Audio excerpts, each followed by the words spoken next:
গুরুতর অসুস্থ হয়ে রাজধানীর একটি বেসরকারি হাসপাতালের আইসিইউতে ভর্তি নন্দিত অভিনেতা প্রবীণ মিত্র।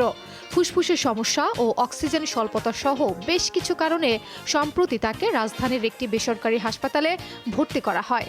অবস্থার অবনতি হলে তাৎক্ষণিক তাকে নেওয়া হয় আইসিইউতে। অভিনেতার বর্তমান অবস্থা সংকটাপন্ন বলে জানিয়েছেন প্রবীণ মিত্রের ছেলে মিথুন মিত্র। তিনি জানান, তার বাবার বার্ধক্যজনিত কিছু জটিলতার কারণে গত 22 ডিসেম্বর হাসপাতালে ভর্তি করানো হয়।